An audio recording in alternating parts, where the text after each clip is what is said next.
2024 का इलेक्शन अभी थोड़ा दूर है, लेकिन INDIA अलायंस अभी से स्ट्रेचर पर लेट गया है। स्ट्रेचर नहीं बल्कि वेंटिलेटर पर।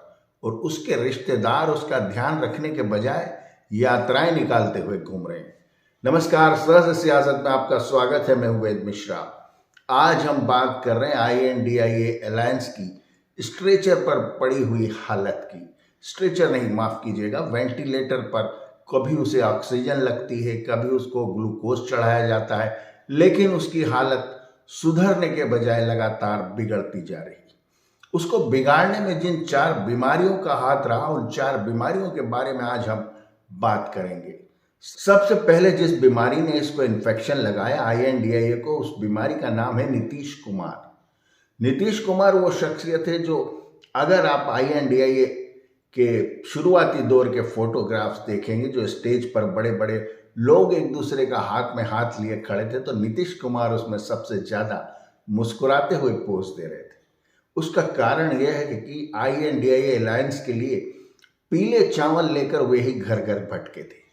पीले चावल लेकर घर घर भटकने का उनका कारण यह था कि मुझे कन्वीनियर बना दिया जाए इस अलायंस का, ताकि जब किसी को बहुमत ना मिले तो मैं PM बन सकूं। क्योंकि सुशासन बाबू मेरा नाम है और मुझसे ज़्यादा बेहतर कोई कैंडिडेट पूरी इंडिया में नहीं बल्कि पूरी दुनिया में नहीं है भारत का प्राइम मिनिस्टर बनने के लिए।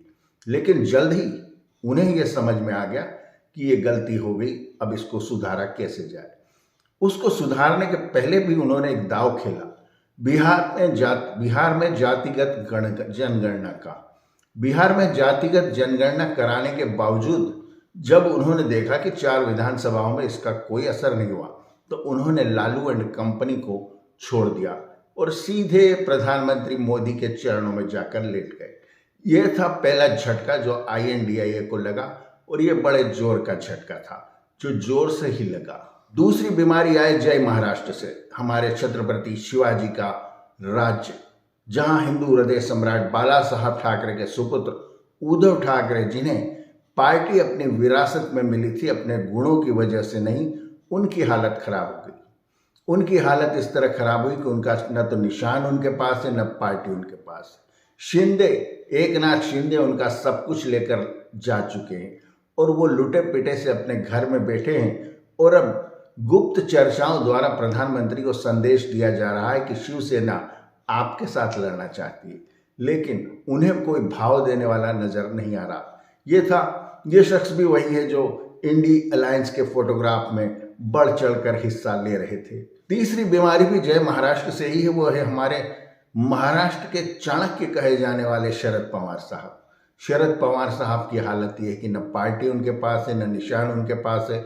चुनाव आयोग ने उन्हें कह दिया कि आपके पास कुछ भी नहीं बचा। अजीत पवार आपका सब कुछ छीन कर जा चुके हैं।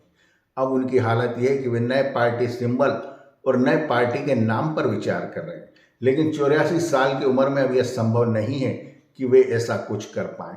इसलिए एकनाथ शिंदे और शरद पवार के भतीजे अजित पवार ने मिलकर जय महाराष्ट्र का हालत बहुत बुरा कर दिया है, जो कि INDIA अलायंस के लिए बहुत ही डेंजरस साबित हुआ। इसके बाद बचा खुचा झटका जो था वो जयंत चौधरी के माध्यम से INDIA को लगना था।